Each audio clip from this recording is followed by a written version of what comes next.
সেই দিন এমন একদিন হবে যখন বাপ ছেলে থেকে পালিয়ে যাবে, বউ শহরকে দেখেও দূরে সরে যাবে, ভাই বোন একে অপরকে চিনতেও অস্বীকার করবে। চারপাশে শুধু নফসি নফসির আর্তনাদ। মানুষ নিজের ঘামে এমনভাবে ডুবে যাবে যেন তার সমুদ্র হয়ে যায়।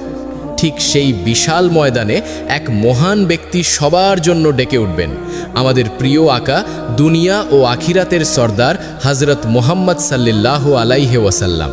তার মুবারক জবান থেকে বের হবে একটাই কথা, ইয়া রব উম্মতি উম্মতি। তিনি আল্লাহর কাছে আমাদের জন্য সিফারিশ করবেন, আর এরপরই শুরু হবে হিসাব কিতাবের ভয়ঙ্কর অধ্যায়। এরপর শোনো, সবচেয়ে প্রথম হিসাব নেওয়া হবে নামাজের বিষয়, কারণ রাসূলুল্লাহ সাল্লাল্লাহু আলাইহি ওয়াসাল্লাম স্পষ্টভাবে বলেছেন কিয়ামতের দিন প্রথম প্রশ্ন হবে নামাজ নিয়ে।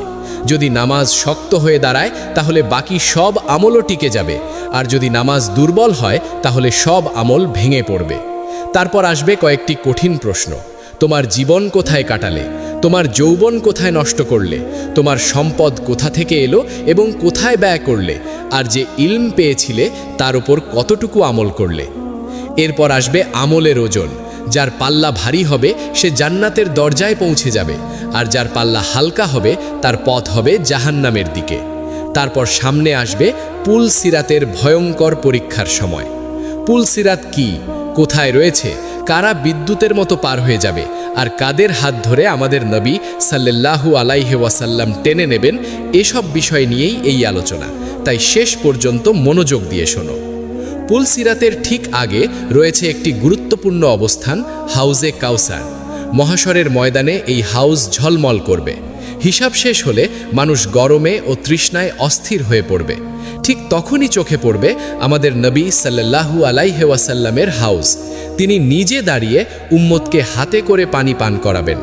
নবী সাল্লাল্লাহু আলাইহি ওয়াসাল্লাম বলেছেন, এই পানি দুধের চেয়ে সাদা, মধুর চেয়ে মিষ্টি, বরফের চেয়ে ঠান্ডা।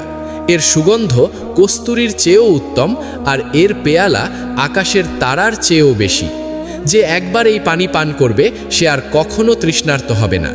রিবায়েতে এসেছে, নেককার বান্দারা পুল সিরাত পার হওয়ার আগেই হাউস থেকে পানি পান করবে, আর কিছু মানুষ গুনাহের কারণে পুল সিরাত পার হওয়ার পর পান করবে, যাতে পুল সিরাতের কষ্টে তাদের গুনাহ ঝরে যায় এবং এরপর তারা হাউজের পানি পান করে প্রশান্তি পায়। হাউজে কাউসারের পরেই আসে পুল সিরাতের চূড়ান্ত পরীক্ষা।